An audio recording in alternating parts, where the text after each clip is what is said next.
In addition to all of you who are joining us, we also have the president of our campus and our children's school, Dr. Jack Padanton, who is joining us as well. And at this time, he has a few special words he would love to share with all of you. So Dr. Padanton, please take it away.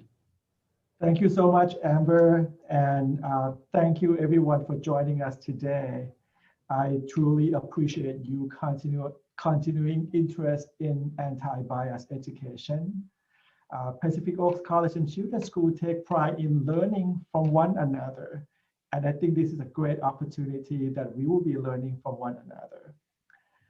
As an institution of early education and higher education, we wanted to do our part to end racism, driven by our own core value of social justice, inclusion, diversity, and respect.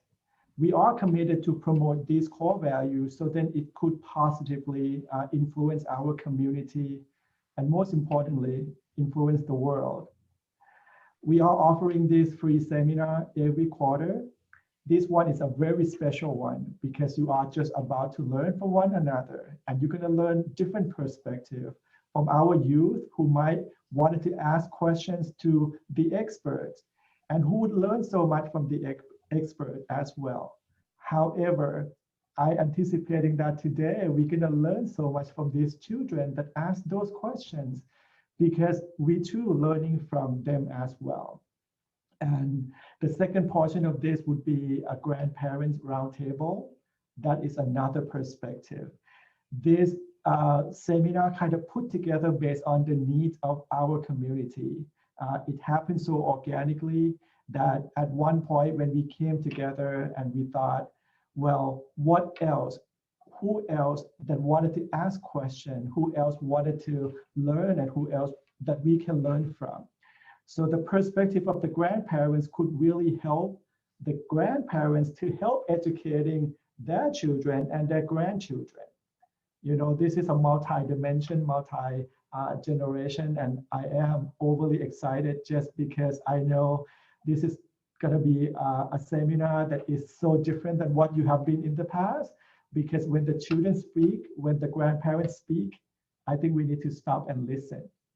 So I'm not going to waste so much of your time making a long introduction, but I wanted to pass it back to Amber to introduce our first facilitator and the first session, the Kidposium, the first one of its kind. Yes, Amber, your turn.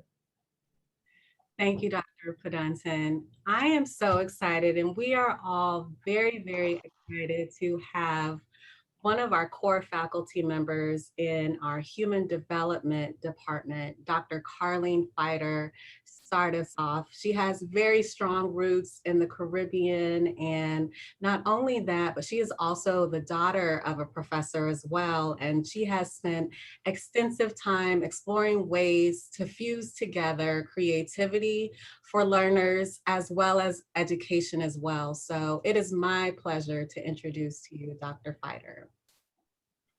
Thank you so much, Ms. Wright. I really appreciate that, and welcome everyone to this, as Dr. Padanton mentioned, our very first Kidposium.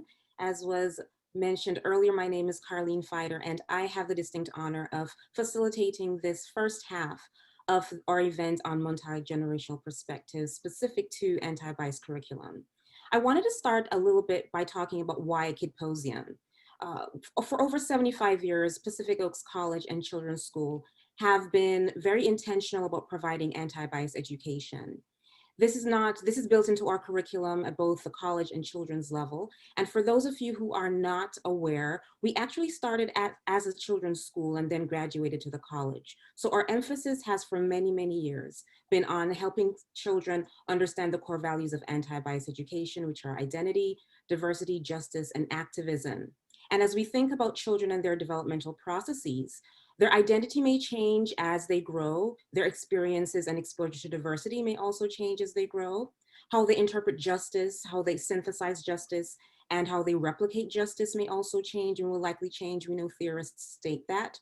And how they engage in activism is something else that will likely change through their developmental trajectory. A second reason why it is important for us to host this symposium is because there is an apparent increase, and I say apparent increase in availability of anti-bias resources only because in the past 5 or so months, we have really seen an influx in individuals getting access to this information. Books have been written. There have been scholars who have spoken about these subjects for years and years and years, but there has been renewed interest because of the civil unrest. And because of that, there has been greater consumption of anti-bias resources. As Dr. Padanton alluded to, one of the voices that I noticed that has been missing from this conversation happens to be that of our children. I've attended a number of webinars, seminars, workshops, and such the like that provide skill sets for parents to understand these conversations to have with their children, and for us as adults to be able to engage in these conversations. However, what I haven't found a whole lot of is having those conversations with children, hearing their perspectives regarding issues surrounding identity, diversity, justice, and activism. And that's the second reason why we are having this Kidposium, to provide you with an opportunity to hear from our young people what their experiences are, how they're synthesizing this information, how they're ingesting it. And a third reason for this symposium is because anti-bias work does not have an exact start date. And as you'll recognize in our grandparent panel, our roundtable, it also doesn't have an expiration date. Anti-bias work is something that can happen throughout the lifespan. It doesn't matter how young an individual is, they can begin this process. And that is a third reason for our Kidposium. So against that backdrop, let me let you know what we're going to be experiencing for the next hour or so, a little over an hour. We have 2 amazing families with us that I will introduce shortly, and each will have 30 minutes to present. After about the first 15 minutes with each family, we will pause if we have questions, and Ms. Wright will be facilitating that process. And we'll have maybe 2 questions addressed, and then we'll continue with the presentation. For all the questions that have not been answered, we will certainly get to that at the end of the second presentation. And be sure to type your questions into that chat area or the Q&A area. And now to introduce our guests.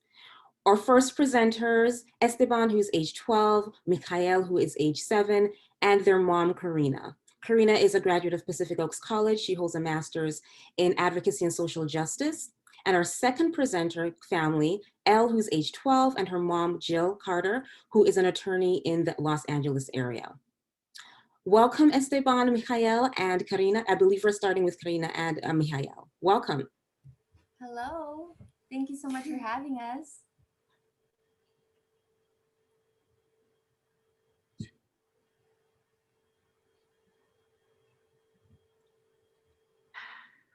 Hey, everybody. Hi, everyone. So there is a huge movement going on. People, millions of people across the world are standing up to fight against racism. And they're doing this because too often and for such a long time, people have been treated unfairly and even hurt by others because of the color of their skin. This stuff isn't easy to talk about, which is exactly why for having it. People might think that my life looks fine, but the truth is I and so many other Black What is happening? people have to deal with racism all the time. It's really hard. I wanted to share some stories about that today. Barbie and I had a sticker selling contest on the beach last month to see who could sell the most. Well, while I was on the boardwalk, beach security stopped me 3 times. What? They asked me all these questions over and over, and they even called my mom. I never told you, but that's why I sold a few stickers that day. The security officers thought I was doing something bad, even though I was doing exactly what you were doing. And remember when we were going to join that French honor club at school? Mm-hmm. Well, I made a perfect score on the entrance test, but when the teacher, who didn't know me at all, gave because I got lucky. He said he knew I couldn't speak French that well.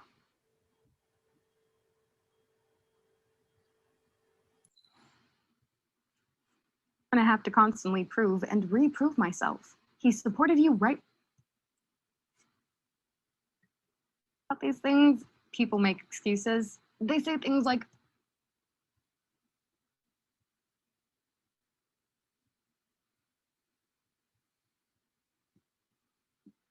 and they don't make those assumptions about white people like me. Give us 1 That's not second. I'm working fair. on making sure that you can see.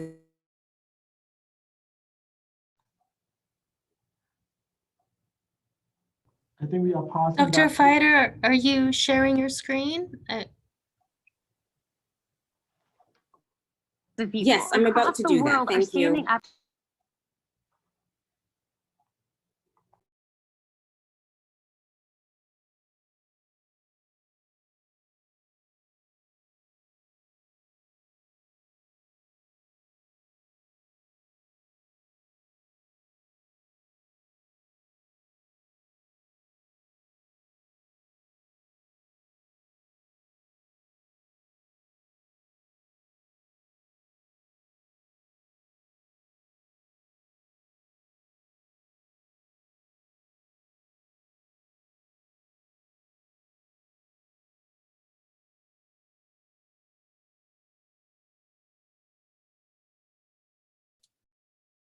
Hi, everyone. It seems as though we're experiencing some brief technical difficulties.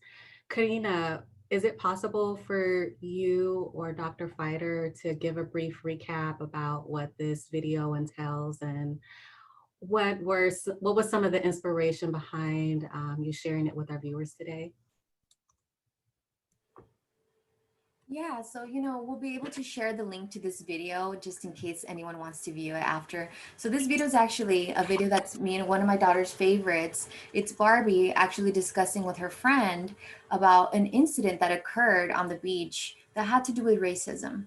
And they were both doing an activity and they talked about how it was really unfair that her Black friend, who was doing the same exact activity as Barbie, was stopped by security at the beach and was questioned about what she was doing and was not treated very fairly. So when we look at this video, it kind of exemplifies what it is that racism is. And it's very clear, of course, with these characters, it makes it something understandable for children. And now I'm gonna discuss it with Mikal because this is one of our favorite videos. Do you remember this video? Yes. Yes. Mhm. Do you remember what racism means? Yeah. What is racism? Racism means that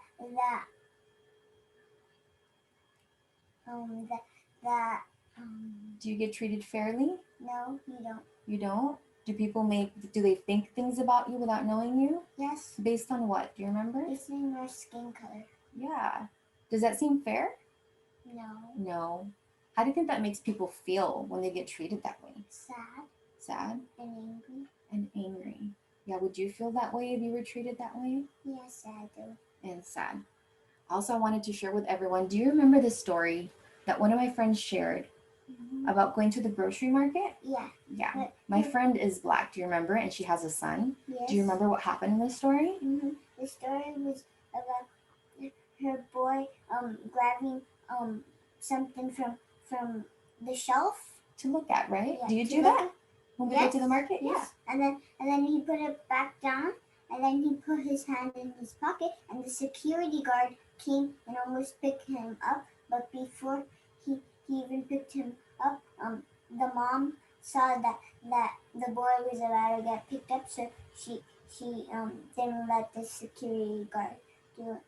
Yeah, so he was just looking at something, right? You've looked at things before, and then he put it back and he decided he wanted to put his hands in his pocket, right? Have you done that before? Yeah. I've done that before, but when you do it, has a security guard come and asked you about things in your pocket? No, No. Why do you think the security guard did that? because he was Black. Does that seem okay? No, Does that seem fair? no, How do you think that made my friend's son feel, and how do you think the mommy felt? sad and scared.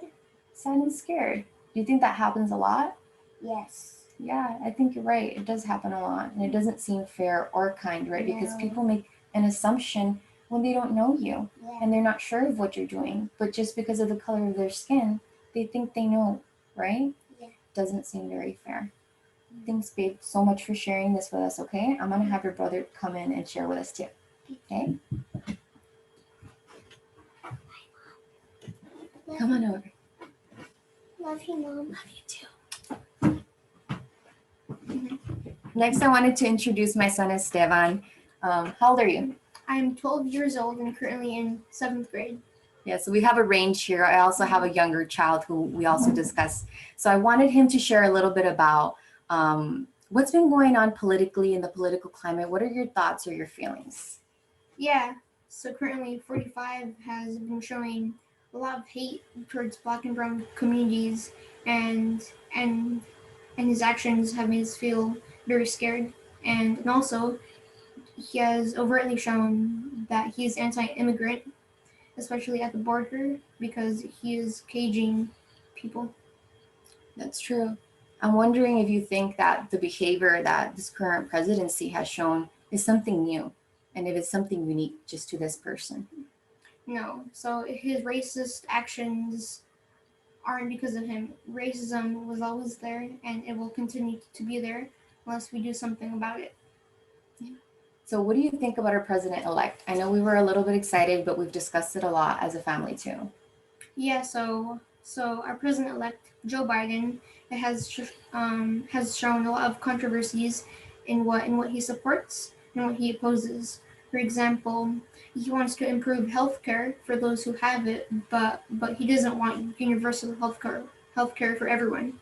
And then another example is that he opposes fracking, and so he says that he's going to prevent any new sites of oil drilling to be created, but he isn't going to fully stop fracking. Now, I know we've talked about a little bit of the candidates, and we said that maybe he wasn't the most ideal person, we wanted to vote for, but he would do what? Do you remember? Yeah, so he was the person who would harm us the least, compared to 45. That's true. I also wanted to talk a little bit about, to share with other kids maybe your age about what are your favorite films that maybe we've watched here at home? What are some books that we've read that exemplify or deconstruct what racism was or white supremacy? I've read the book and I've seen the movie called The Hate You Give, and it's a very powerful book, and it really shows the struggle of the Black community and how activism is required for survival. Yeah, I also really wanted to talk about one book specifically that I know we've loved and we recently picked back up and finished. Do you want to tell us a little bit about it? So the book is called This Book is Anti-Racist, and I really enjoyed the book because it really talked about key important things on how to be anti-racist and on realizing your own racist ideas. For people that may not know, could you kind of tell us what does it mean to be anti-racist? So when you're anti-racist, you are actively trying to dismantle the system of oppression, because when you're just not racist, you're really just focusing on yourself, trying to seem as a good person. Mm-hmm. And when you're anti-racist, would you say that it's something that you do one time and then it ends, or is it something that happens more than once? Yes. So anti-racism is a continuous process, and there is never a finish goal. It's kind of like a lifelong commitment, right? Yeah. Definitely.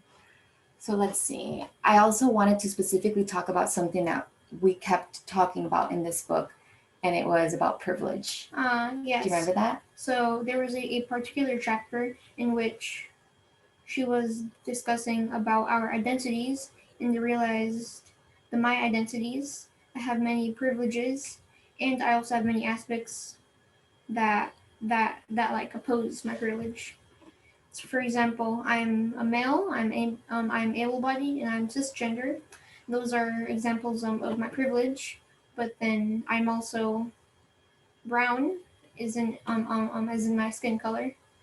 So yeah, I realized that like I have many privileges and I have many disadvantages. Definitely, and I think we all do, right? I think another part that we want to talk about is what happens when it's the first time you're hearing about this and you're discussing it, and how our first reaction is kind of to feel bad or angry or maybe even guilty instead of what? Do you remember? So instead of hanging on to that guilt or that feeling, you have to listen to the person and take in their experience and learn about and take in what you learn. And instead of just staying stuck in the guilt, keep moving forward with that new knowledge so you can do better. Definitely. Would you say that listening and being accountable for our actions and what we did is important? Yeah, you should always be accountable. Awesome. So I also wanted to really share with everyone something that was really important for you. Do you remember in 5th grade when you had a really cool social justice project? Yeah. So in 5th grade, I had created a poster on the Black Panther Party. So the Black Panther Party was an activist group that focused on preventing police brutality, and they also tried to even the playing field by creating free food programs and creating other own schools for their community. And they really inspired me because what they did, they were so effective, and they really helped Black community. And then they inspired me because maybe someday I can make a difference like they did. Yeah. I know it was the first time that I really got to sit with you and do that research on the Black Panther Party. Would you say that it's something or a subject that most people know about?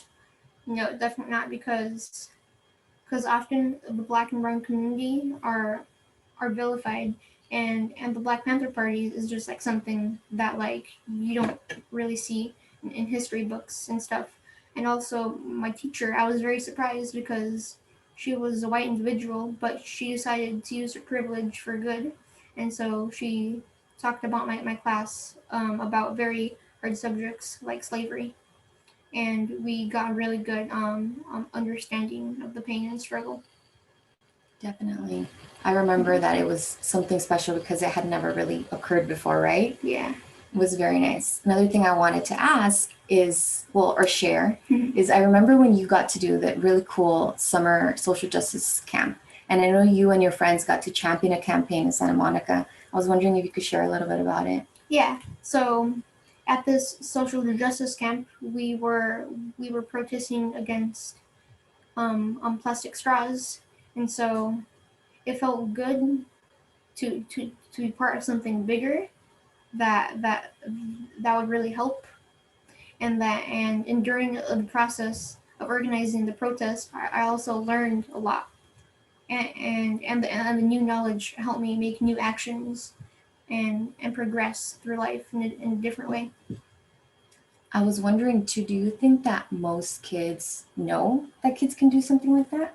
Well, no, because often in school, first of all, you don't really talk about that, and in the news, in the news and books you read, you often hear adults doing all the activist work. And so this summer camp really opened my perspective. I love that. I remember I was really inspired. Dad and I both were inspired to watch you and your friends be able to do that. So I'm wondering, I wanted to share a little bit more about if you think that our family specifically, we've been able to read the books, learn about the history of racism and white supremacy. Do you think our work that we've done so far is enough? Definitely not, because now that we have the information and we know how things are, it's time to do the work and to actually be anti-racist, because it's not enough to just not be racist. So true, right? And another thing I really wanted to bring to light for parents, because sometimes this is kind of hard for us to talk about, is it okay to make mistakes in this process? Yes, definitely, because everyone makes mistakes because they're still learning, and we are always constantly learning. So when you make a mistake, take in the information that the person is giving you, listen to their stories instead of trying to defend yourself.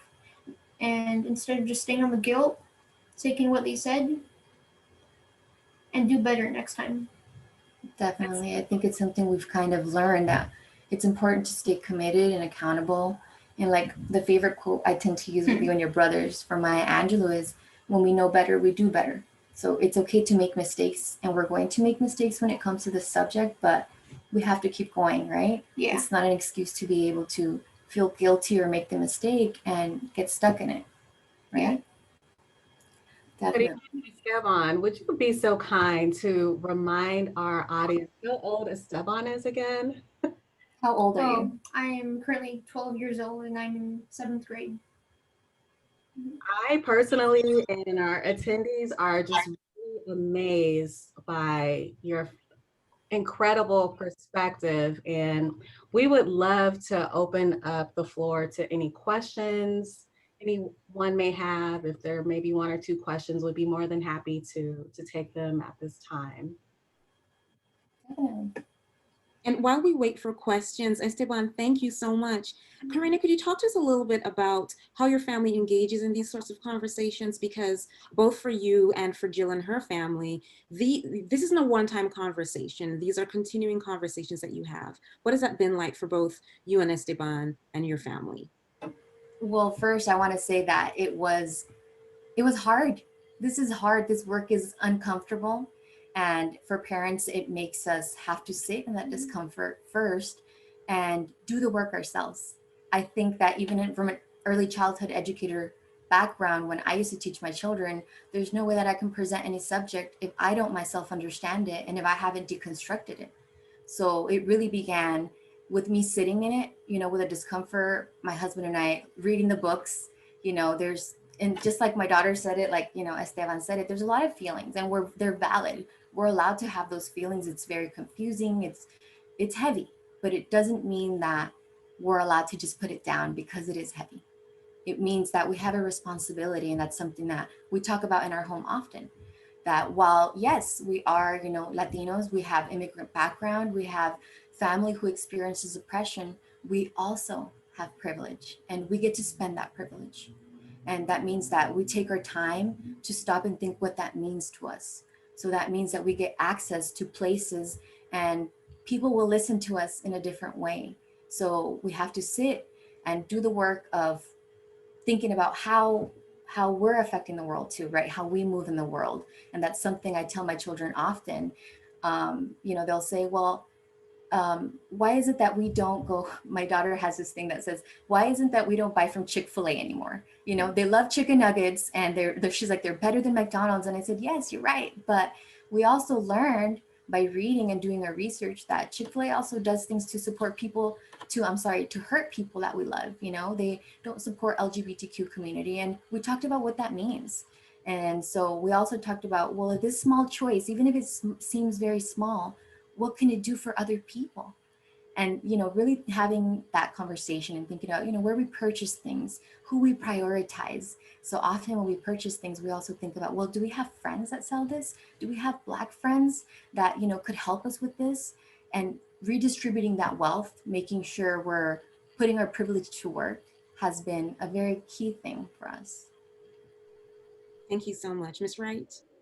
Yes, thank you, Karina and Esteban. So in consideration of time, we have two additional questions that we'll take at this moment. So both of them are for Esteban. He's very popular around here. You talk to your friends about these topics, and what is your favorite book right now? So I tried to talk to my friends about these topics, but it's not always something that they're interested in or that they stay focused on for long. And then currently my favorite book is the book that I mentioned called this book is Anti-Racist. Yeah.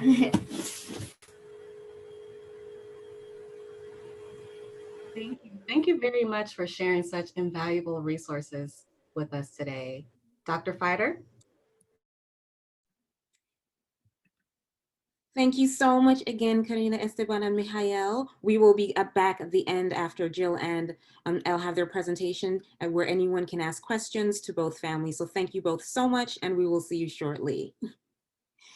As you can see, based on the conversations that Karina, Mijael, and Esteban had, these are ongoing conversations. And another family that continues to have these conversations happens to be Jill Carter. As I mentioned, she's an attorney in the Los Angeles area, and her daughter, Elle. And so we'll turn it over to you both. Hi, I'm Jill and my daughter, Elle. We're separate today, so we're in two different places. You see us each on different, on your screen, but different places. So Elle and I, we kind of wanted to talk about an experience that Elle had at school last year. She can introduce herself and tell you how old she is and what grade she is first. Hi, I'm Elle. I'm currently 12 and I'm in the 7th grade. And thanks, Elle. And last year when she was in the 6th grade, we had a situation come up. And I think that we're going to start with that and then kind of do a little bit of talk after she explains. So Elle, can you tell us, I believe it was last year, February of last year, because it was Black History Month, right? Yeah. So can you tell us a little bit about what happened in, I believe, your history class? Yeah, so it was my social studies class, and social studies is my first period. Well, it was my first period every morning. And so that topic, it was kind of like Black History Month, kind of election, kind of just mixed up in lots of different topics. So that day we were talking and my teacher brought up something about like Black history. And so we were all talking about it.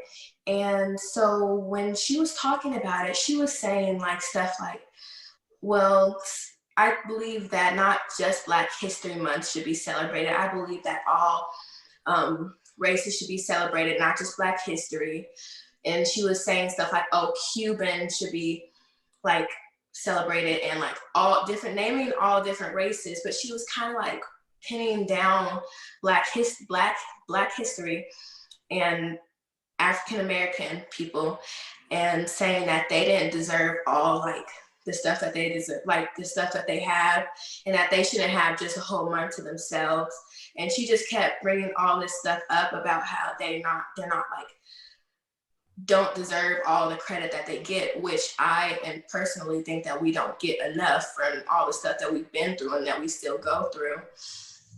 And she was also bringing up stuff about like Barack Obama and how that he was doing things in his and while he was president, and how that he wasn't the best president and that he wasn't that good, and neither was Hillary Clinton because of the stuff they did or stuff that they were doing like secretly with the government. But she brought all this stuff. Let me jump in for a second. So in your experience in class, you basically felt like some of that conversation was a little negative, right? And what did you do later on in the day? Later on, so around my school, we have lots of like telephones. So once I got the time and chance to do it, I called my mom immediately and told her about it. And the thing is, it was kind of weird at first. I was like debating with myself if I should tell her. Then I was like, this is something that I feel like I should tell her, because even if it would have not been important to my mind, it really was important. So I thought that it was important to tell her about it and how I didn't feel like it was a positive experience and that she was really negatively coming for different races, mostly Black lives. So then when you called, we talked about how that made you feel, and it made you feel a little uncomfortable. And specifically at that time, you mentioned that she talked, and we also discussed that other races, deserve acknowledgement in many ways as well. But we talked about the importance and the historical relevance, and even how Black History Month began. And so just to kind of shift from that conversation that I had with Elle, she was very uncomfortable that day in class, and she called me maybe an hour and a half later, just to, just about the energy in the classroom, and with the teacher just being so adamant, just kind of almost ranting about Black History Month and how it was so unfair. And while the school was in the middle of celebrating Black History Month, this seemed like a very, negative vibe from a history teacher, from a social studies teacher, to just kind of discuss with an entire class about how Black History Month shouldn't really just be celebrated or designated for an entire month. The important thing here for me was not so much what happened that day at school or what was discussed. It was that Elle at 11 in the 6th grade felt uncomfortable, and justifiably so, about a situation in her class. And at the first opportunity, she called me to talk about it. And it wasn't the first time, it wasn't the last time that controversial topics around race came up. And it kind of got us in the conversation about self-advocacy and how it's very important to stand up for yourself. And as a middle school child, that doesn't always mean that you can handle the situation yourself right then and there. Sometimes it means pulling in a parent to get involved. And I was very happy that she did and felt comfortable doing that. Were you saying something, Elle? Also, it was me and my friends. I had a couple friends in the same class as me and a couple in the a different class, but same first period. So me and my friends were doing that. And while in class, right before I called my mom, we were talking about it because this is how we were agreeing and disagreeing of how that was a negative impact and how that we didn't like what she was saying. And what she was saying to us was kind of racist on her part, and how she's Cuban and she was telling us like, oh, Cuban lives matter, all this, they should have a month about that. So we were just saying, we understand how she feels, but we thought that she could have said and done it a different way than how she did it. So me and a lot of my friends also called our parents and they talked about it among themselves of how it wasn't like right to do that in front of us. And so it's so interesting because listening to the other kids who spoke, it's really just interesting how a lot of kids now are just really armed with this confidence to stand up for themselves, and they're knowledgeable and they are comfortable acknowledging when things aren't right or things are a little uncomfortable for them. Since the pandemic, an interesting dynamic for us was Elle is a Girl Scout and she has been for a few years. And when over the summer, when Girl Scouts were on hiatus, we spent a little time with Elle and the other girls in her troop because there was so much racial injustice going on at the time. We participated in a couple of Black Lives Matter marches and we talked about it ad nauseum. We talked about it all the time, what was going on in the world around us. And so we thought that one of the important things to do was kind of take the girls and discuss, kind of dig back in our history and in our history of our culture and discuss some of the things that had been going on. And so, Elle, do you remember when we, some of the things that we did when we met as a group? Do you remember some of the movies that we watched? Do you remember the first movie that we watched actually as a group?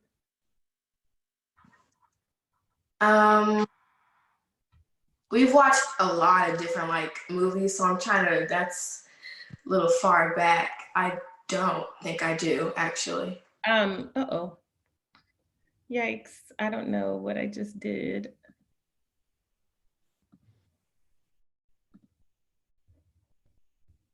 Sorry.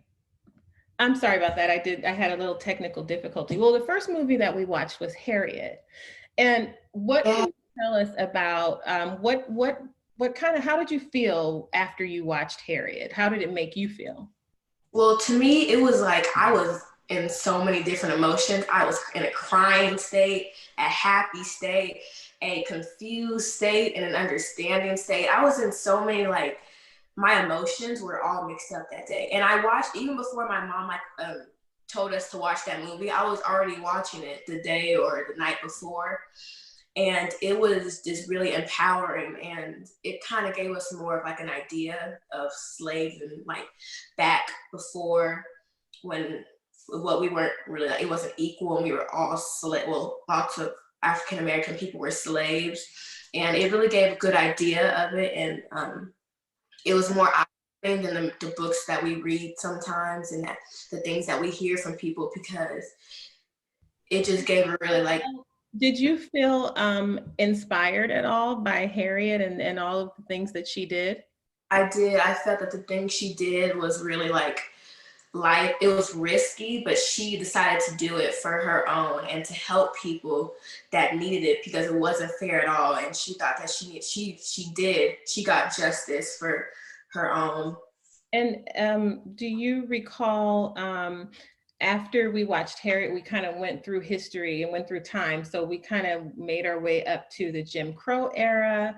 We talked about Madam C.J. Walker. We talked about so many different people and events during the history of our country, but also things that went on in Black history, right? Yes, And do you feel that it's important to have a good understanding of what happened in history, you know, to people, to other Black people? Do you think it's important to understand what we've been through to get to this point? I think it is important, because if we don't know, then a lot of people, the things that people do and stuff, they think it's okay. And that if we don't know what it is, then we'll allow it. Like, let's say if a person might pull you over for some reason, we just need to know our rights and know what has happened and know our history. Because if we don't know our history, we can't know our present or future. And so one of the things that we talked about was the importance of kind of because, and just to backtrack or step back for a moment, with so much racial injustice, when we're just kind of trapped at home and forced to kind of sit still and really examine everything that's going on, it became apparent to me that rather than just watch it, we needed to really dig into it and really kind of make sure that, and Elle is 12, but I also have a 4-year-old. So this wasn't, we didn't get as deep with her, of course, but just understanding where we've been and understanding the significance of people marching for basic fundamental rights for Black people in 2020, when these are the same things we've marched for in the 60s and the 70s and so on and so forth. And so it was important to look at some of the things that we've been through and really celebrate the strength and resilience within our race. I think that one of the important things for me with Elle and, you know, her peers is self-advocacy, which requires confidence. And I think, and my hope was in examining these stories and this history, that it was kind of encouraging confidence in her and her peers. So that was really what we hoped for. We watched Self-Made, also on Netflix, which is loosely based on Madam C.J. Walker. We also watched She Did That, which was a documentary about younger Black women entrepreneurs and the success that they've had. That's also on Netflix. And that was a great learning tool for us, just really understanding that if we have been through all of the things we've been through in history and we're still here and we're still standing, my hope is that that just builds resilience and confidence that you can get out there and do anything, because this is where you come from. And this is, like, you know, who you come from and who you are and what's in you. And so that was really the purpose. We did about 6 to 8 weeks this summer, and each week we watched a movie, or I'd send YouTube clips of different events going on through Black history. And really just talk to the kids once a week. We would discuss, you know, how they felt about what they watched, or, you know, they could talk amongst themselves. And I kind of just sat back and listened. We did this via Zoom because, of course, everything was shut down, but it was really helpful. And I think, and at the end of it, we talked about career choices and things that they're interested in, and possible businesses that they might be interested in, entrepreneurship, if that's something that they're interested in as well. So Elle, maybe you can tell us a little bit about how we kind of ended everything. What, and this isn't firm, it doesn't have to be set in stone, but what do you think, if you were to decide right now, what kind of career do you think you'd be interested in? Well, for me, as my mom, she's a lawyer. I've always kind of been in the law. I'm always, if she has a case, because she's a criminal defense attorney, I'm always in her business, asking questions about it. And I've went to court with her multiple times. I know a lot of judges and her acquaintances and friends that go work there. And I've had so many great empowerment, in watching these people, mostly the women. I watch them as they're empowering, they're on the top of the world, because they are mostly like judges and stuff, they control it. Like they are bosses, in my opinion. And so it's oh, I'm sorry. And so Elle, that's very true. I think Elle started coming to court with me when she was about 8. And I thought sometimes it wasn't because I was just trying to enlighten her. The truth is sometimes I just needed help. And you know, maybe school was out, and so I needed her to kind of run to court with me and sit on the bench and whatever. But through that, she started being really interested in it, and she started being interested in learning more about the process. And as she said, I'm a criminal defense attorney, which means, of course, that I represent people who are accused of crimes. And then she kind of got to understand what that means. And just hearing her conversations sometimes over the years about, you know, people who are accused of a crime have a right to an attorney, and it's just an accusation until it's proven. Really just kind of seeing the light go off for her about those different topics. And I've taken a lot of pride in introducing her to other Black women attorneys and judges, as well as other races of women, and seeing the accomplishments and the achievements of those women. And so that's been a huge thing. And I always make an effort to make sure that I can get her and that other person introduced so that she can ask questions and that kind of thing. And so that's been helpful as well. I wanted to kind of wrap up our portion, but by sharing, I mentioned a few times about self-advocacy, and sharing a couple of tools that I think are important in encouraging self-advocacy in our children. I think that one of the points of this conversation today is talking about race and how we do that with children, and how we try to make sure that it's not taboo in our households. And, you know, in our household, we have a Black man, a Black woman, and 2 Black children. And so we can't really afford to allow topics about race to be taboo. It's very open in our household. And I think it's important that those topics are open in other households as well, for other cultures. For instance, you know, listening with Karina and her 2 children, I would love if, you know, Esteban had been in class with Elle when that was happening. And, you know, I think that he would have been such an advocate, such an ally, in just listening to how passionate he is. And I think it's important that we all spend time encouraging our kids to understand all of these different things. And so I just wanted to go through a couple quick tips about helping children to become better advocates for themselves. So, if you can come over here, this is Amber. We are so amazed and inspired by your parenting and the conversations you've had with Elle. And it seems as though history, heritage have really been instrumental in helping her find her voice and her career path and activism as well. So just at this time, we just wanted to briefly interject and see if we can ask maybe just 1 or 2 questions, though the attendees are making it really difficult to decide which one. So I think we'll probably, let's see, maybe start with Patrick's. So Elle, this question is to you. How old were you when the subjects of intolerance and racial injustice first came up? And did you broach that conversation yourselves, or was it brought on or by an external event?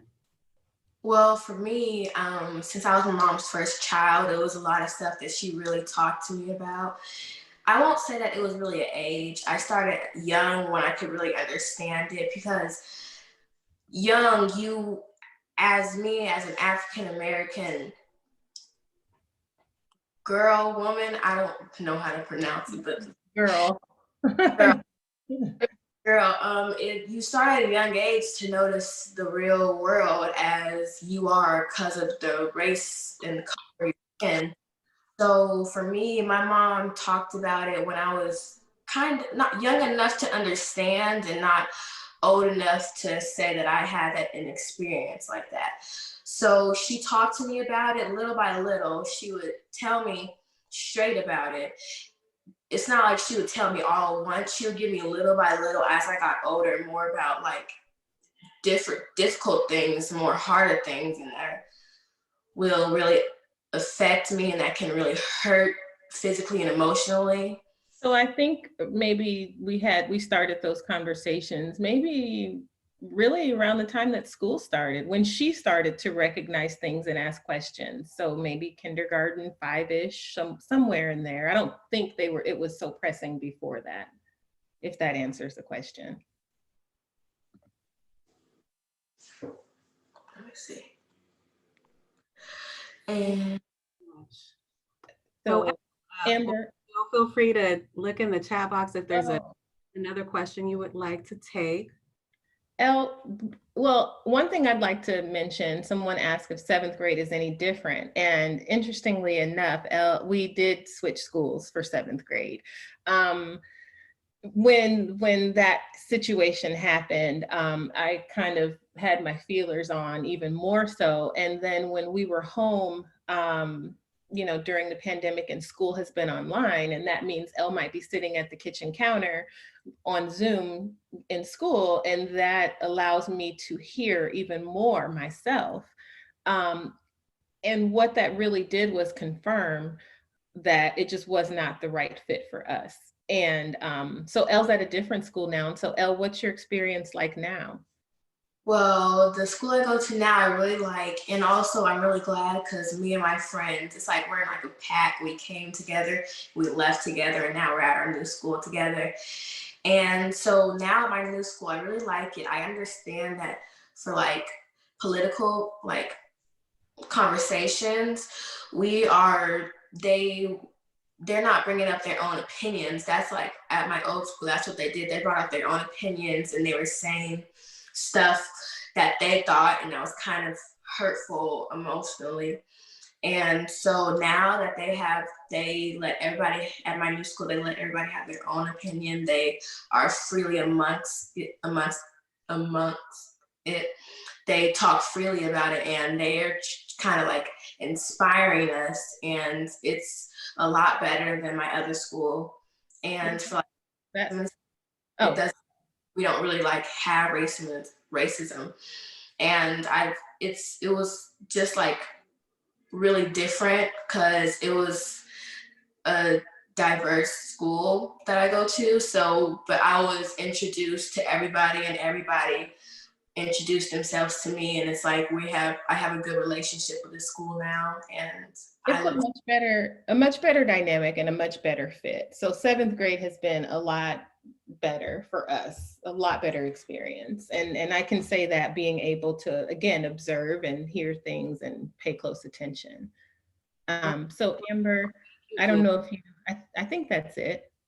Yes, and I understand that there were maybe a few resources or tips that you wanted to provide. So before we hand things back over to Dr. Fider, what would be your top 2 tips if you had to only choose 2? I would say, and I can type them, there are 3, and I'll type them and put them in the chat, but they're just in my very brief research. I think it's important to teach kids self-awareness so that they are able to understand what's going on with their emotions. How does this make me feel? Do I feel uncomfortable? Do I have anxiety about this or whatever? So I think making sure that kids can understand and read their own emotions, and then teaching them to problem solve. And for themselves. And I think that they do that by watching how we do things, and also by one quick example. I remember when Elle was younger and something might happen, or maybe something was wrong with her order and a waiter would come back to the table, empowering her to speak up and say, I'm sorry, but I asked for, fries and you gave me rice, something like that. So just giving her the power to speak up and, solve problems on her own with guidance initially, and then kind of as they get older, doing it more themselves. And I'll type those into the chat.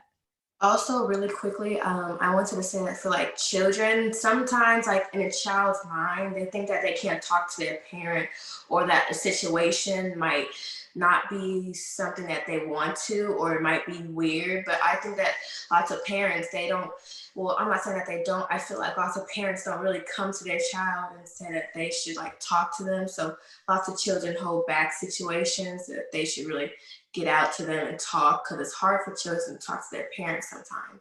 So you should really inspire them to be able to have an open mind and talk to you. Great advice. Thanks, Elle. Thank you both so much. You can see, participants, those of you who are attending with us, that these are ongoing conversations that families have. And I am so grateful that your families were willing to be with us to just share a little bit, give us a little bit of insight regarding how you have been able to process this information. And so we're going to go to questions that have been sent in by our audience. And of course, Ms. Wright will support us with this. But to begin with, because I know Esteban is, as Ms. Wright mentioned, was extremely popular. Would you share a little bit about that social justice camp? Because there have been some individuals asking specifically about that, and then we'll get to additional questions.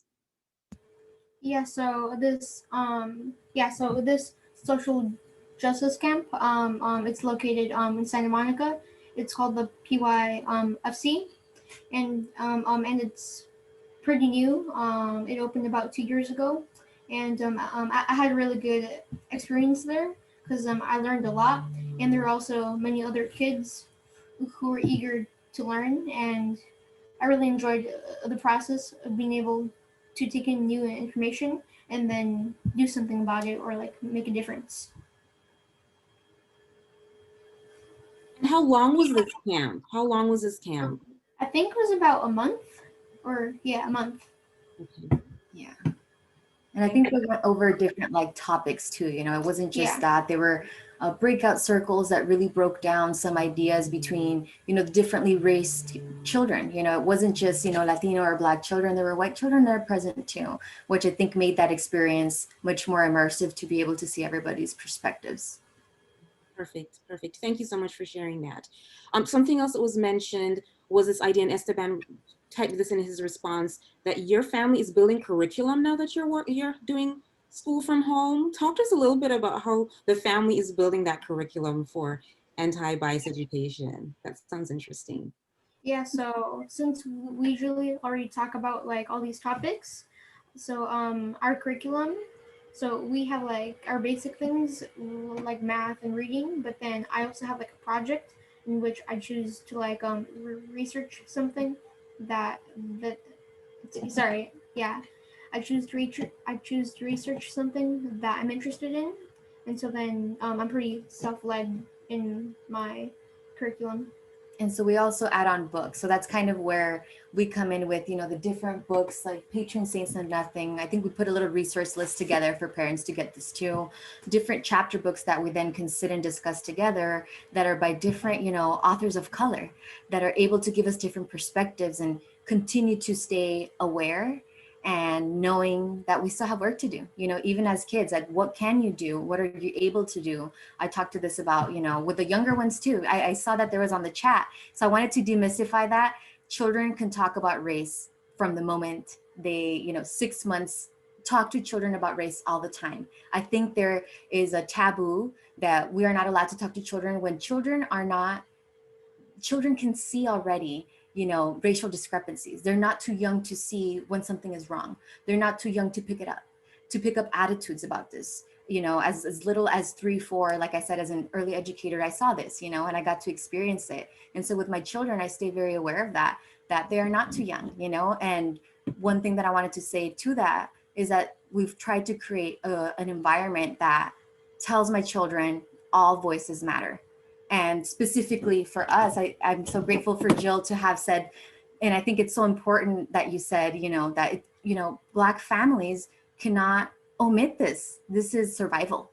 And so for the rest of us, we need to have a commitment, you know, because we need a just world for everyone, and our children included. That means that we have books, you know, in our home. I want them to see faces that don't look like them. I want them to have toys that look like children that, you know, are different than them. So when they leave this home, they know that those people matter to us, that those people are loved and their lives and voices are important.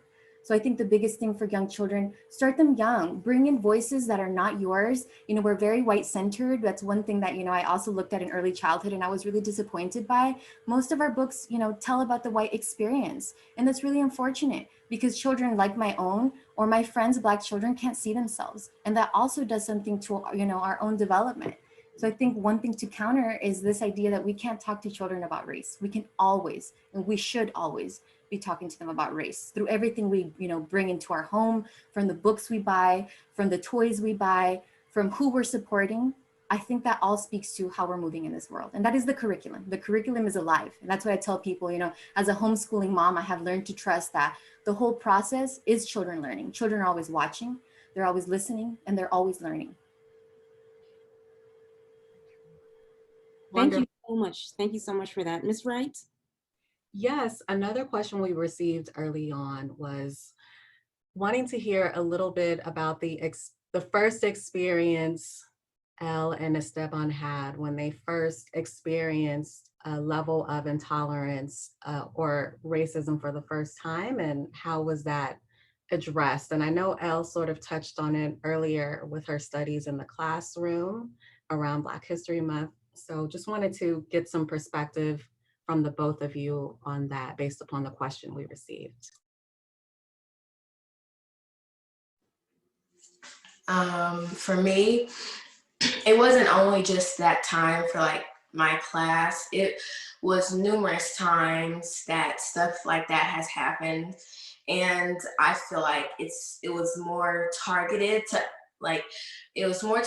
to me and my friends that were also like African American. And as that being targeted and said to us, it was like our teachers stopped, our teachers would really like look at us and talk, like if they weren't talking to the whole class, like they were just talking to us a lot of times, and they didn't really know a lot about the history, and they would just bring it up by not like knowing. I don't know how to explain it, but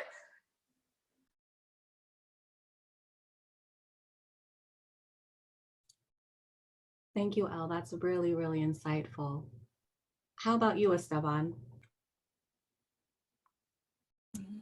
So honestly, I have had the privilege to be placed into well-funded schools in the white community. So I have never experienced overt racism.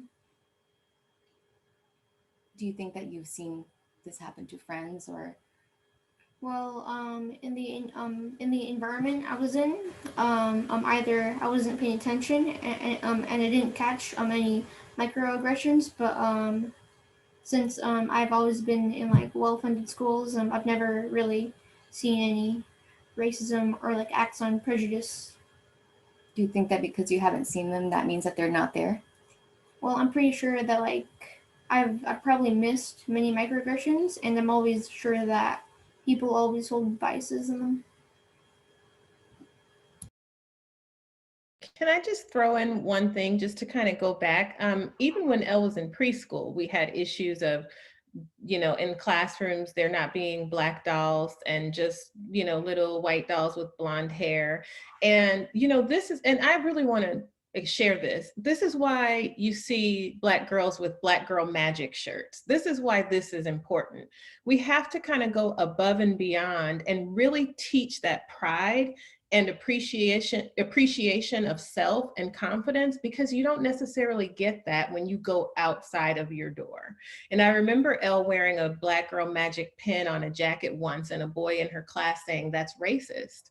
And so, you know, I had to really stop and, first of all, calm myself down, but then, you know, talk to her teacher about it, and then even talk with the parent about it, because I did know the parent, and just explain, this is why I have to teach her pride in herself and to see Black girl magic in herself, because the world does not show that to her. And if I don't teach it to her at home, she might just walk out the door and just be as lost as, you know, who knows. And I am responsible for making sure that she's armed with that confidence, so that when she goes out in the world, she can be just as happy as the other kids, but those kids who see themselves represented everywhere, whereas that might not be her experience. And actually that isn't her experience. It's getting better, but it's still not her same experience. I'm so grateful that you mentioned representation, Jill, because one of the questions that I have for Elle is your thoughts about our Vice President-elect being a woman of color. As a young woman of color, what does this mean for you? I know your mom and I had chatted in the past about you exuding this Black girl magic and feeling that it's the most optimistic time of your life. So what does knowing that our Vice President-elect is a woman of color, what does that mean for you? This actually meant a lot to me. I was talking about this earlier to my mom. It just really inspired me. And first, because it was a woman, that was one really amazing thing, that it was a woman. Second, it was even greater that it was a woman of African American woman who was presenting and representing. So it really inspired me, and I feel like it inspired lots of young lives and young adult lives and all different types of lives, that you can do anything that you want. You just have to you have to set a goal and stay with that goal for your whole life till you achieve it, because mindset is all you got to do, and then what you put your mind to, you can make happen. Thank you, Ms. Wright. Yeah, so we received another question, and it's from someone who would love to know the parents' thoughts around ethnic studies being integrated in a K through college curriculum. So Jill and Karina, what are your thoughts there? So personally, this is something that I've spoken actually to Dr. Fider about several times. Coming from an educator background, even in preschool, it is absolutely necessary. It is absolutely the right thing that we need to do to move forward to create a different society. Our children are being socialized by everything, especially school, and from the social circles they're around, from the media messages. So creating an ethnic studies, curriculum for us would mean that for children of color, and specifically for children who are Black, they will see their histories uplifted. They will see themselves reflected, and they will see what they can do, also the change they can make, And so for me, it's yes, absolutely necessary. Please put that in there. Let also white children see us. Let them hear us. Let them know that we are not just, what the media stereotypes tells them that we are, because we're so much more than that. We're whole beings that experience things in much different ways because of the racialization that occurs in this country. But I think it's a step in the right direction to get kids, conscious, racially conscious, and getting parents to understand that this education, this portion of their development is just as important as, their cognitive development, their physical development, every other sort of development is just as important as this racial consciousness. We want our children to move in this world with empathy, with cultural humility. We want them to make change, because if they don't, we already know, these past 4 years have shown us what adults who don't have these traits, and how they move in the world.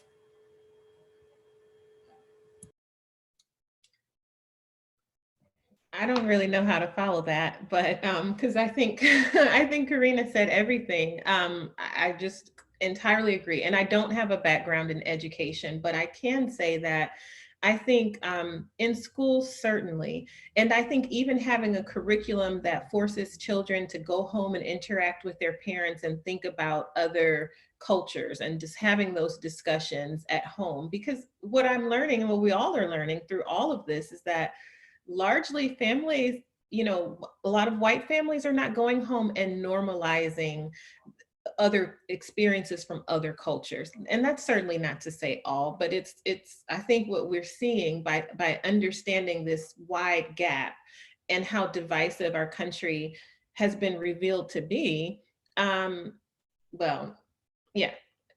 think that we're just that I could go on but I'm not going to go on a tangent. But, I think at this realization where we are now, it's undeniable. And I think that curriculum should get families involved to get those conversations going at home, because it feels like a lot of times it's not happening at home.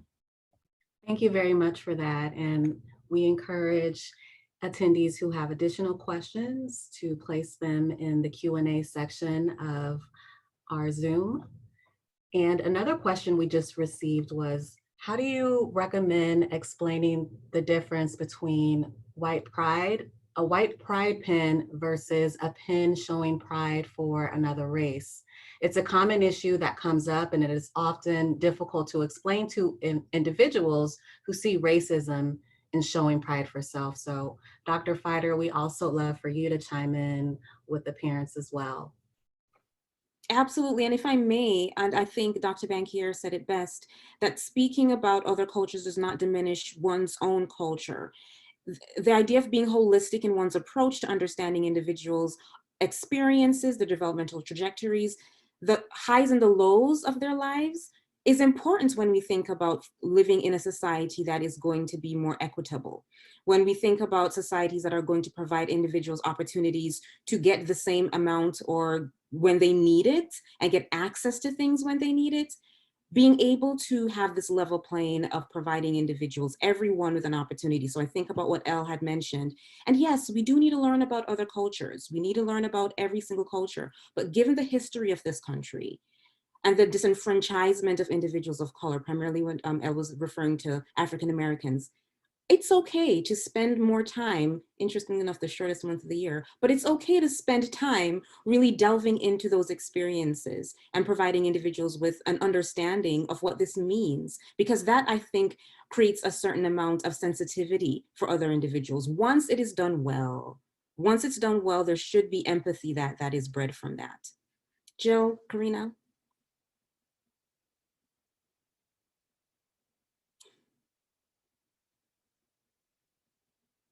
Nothing else to add? Well, I do want, because we are hitting that 15-minute mark, I do want to ask you both, and your children, of course, to give us some parting words, some final words. If you had an opportunity to, and I use this example frequently, if you are on a journey and someone asks you, I attended this, what one thing would you like for them to understand from the interaction that you've had with your child? Both for Elle and for Esteban as well. What one thing would you want to tell a friend about racism and anti-bias education, about social justice or activism? What could you do to help to promote that in your own communities? And then I will pull up the resources that we have.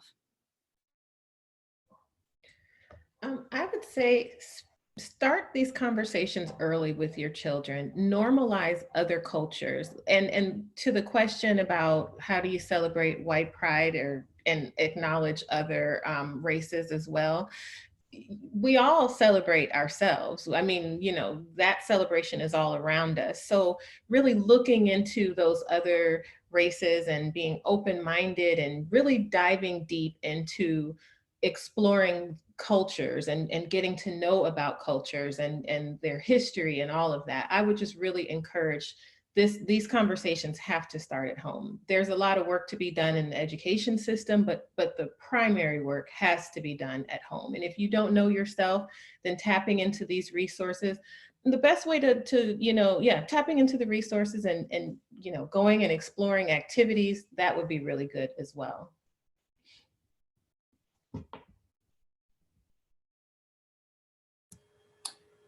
I would say to acknowledge the racist ideas that you have, and to acknowledge the racist ideas around you, and listen to those who tell you when you make a mistake, because you will always learn something new, and as you progress through life, you'll learn more and how everything works. So listen to others and their voices.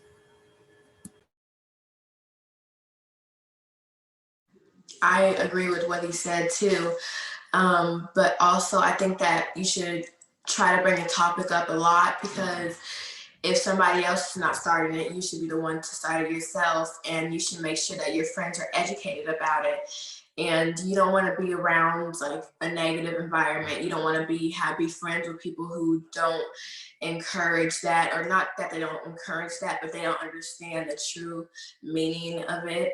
So if you should really like school, your children, I mean, not children, your friends, you should really educate them about it if they don't know as much about it, just so that they have a good idea of what you go through or what any culture goes through.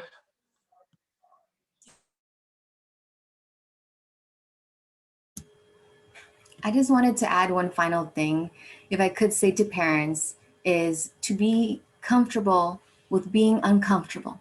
Get comfortable with the idea that you don't have all the right answers, that even if we're adults, we're still growing and we're still learning. And I think that openness also allows our children to feel able to make mistakes and to be able to still learn and change and grow. And so that mindset, that growth mindset of, we're going to make mistakes and hopefully we're going to learn. And when we know better, we're going to do better and we're going to commit to it. I think that's incredibly important.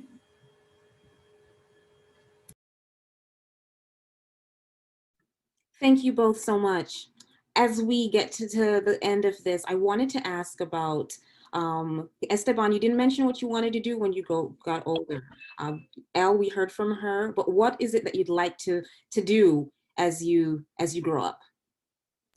So I've always wanted to be a social justice activist. Ever since my mom started talking to me about this topic, and I've come up with like an idea of what I want to accomplish when I do the work.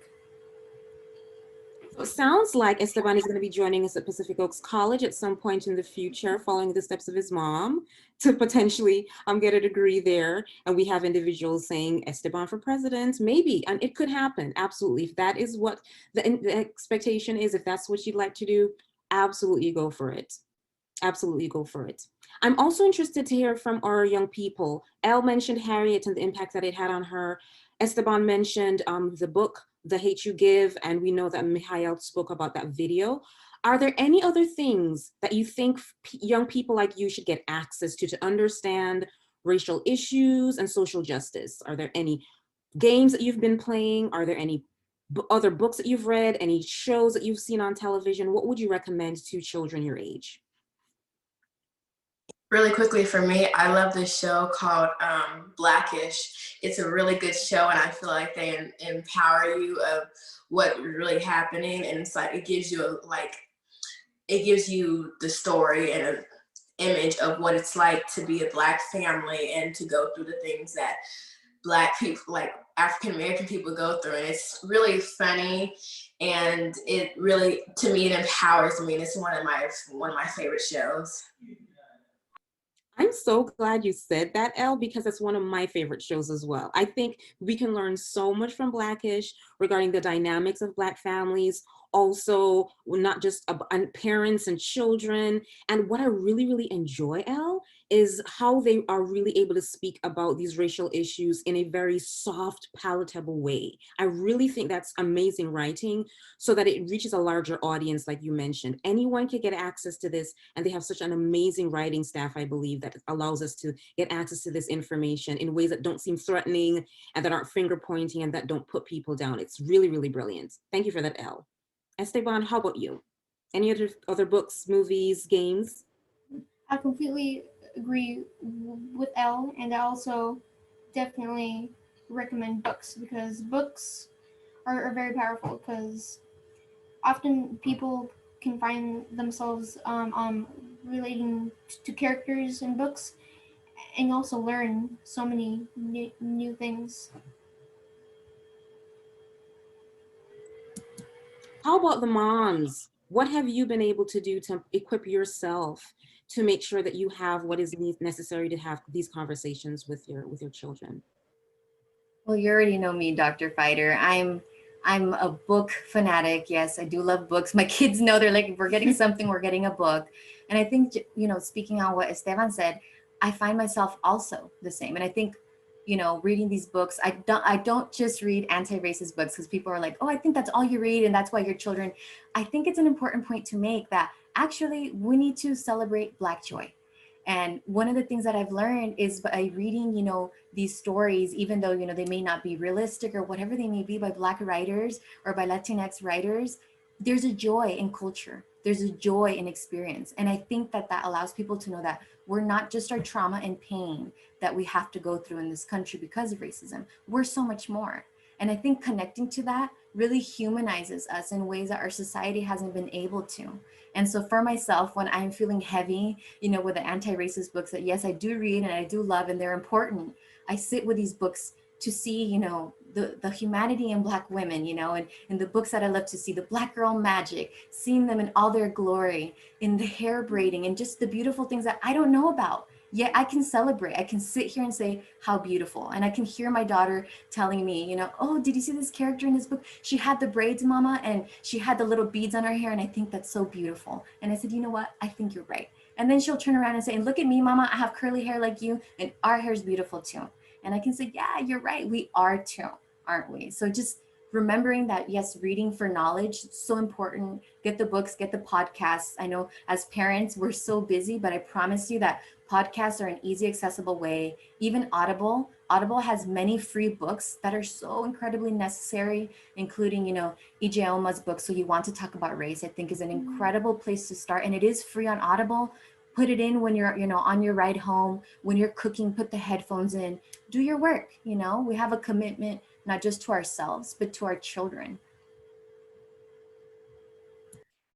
I couldn't agree more. And I love what you said about, you know, finding joy, Black joy, or you finding joy and similarities, because that's real. I mean, it boils down to our we have more similarities than we have differences, but that requires us to step out and be open to learning about other cultures and really understanding that appreciating another culture is not putting your own down, particularly if you are white.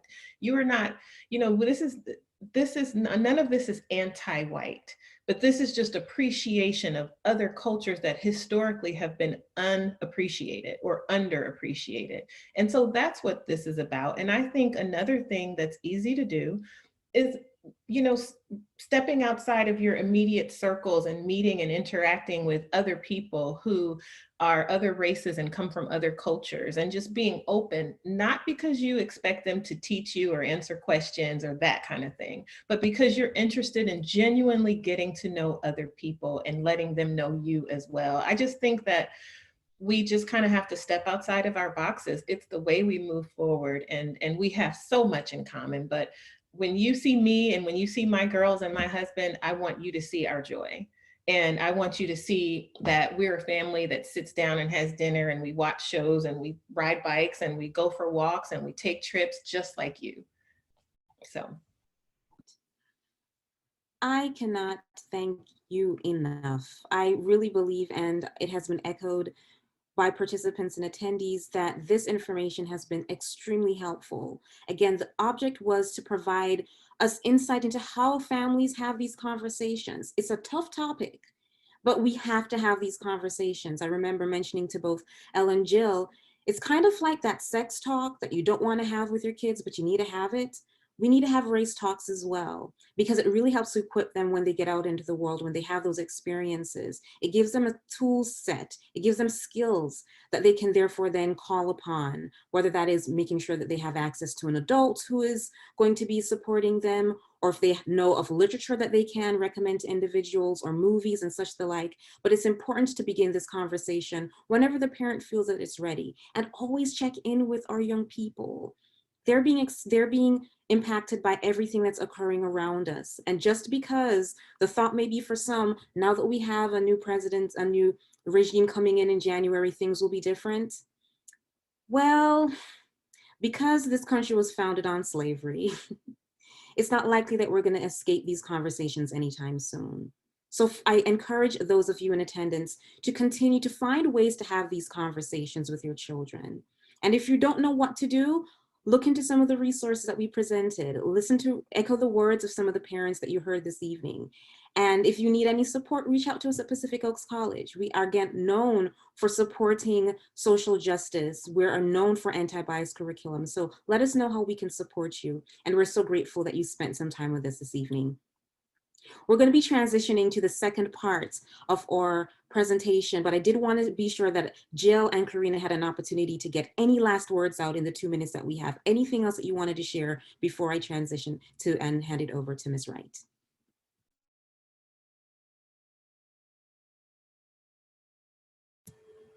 I actually just wanted to leave parents, I always have something else to say, with some incredible words by a woman that has inspired me, Bernice King, daughter of Dr. King, and she recently made, a statement, and I believe that it just spoke to everything that we believe in this home and that I hope others do too. She said, kindness matters, but kindness does not equal justice. Civility counts, but calling for civility is not the humane response for injustice. Justice is.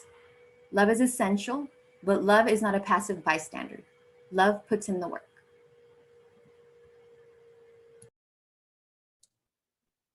Those are fabulous words to conclude our time together. And we would just like to thank you once again to the phenomenal parents and phenomenal youth who helped us really dive in and have some of these conversations today.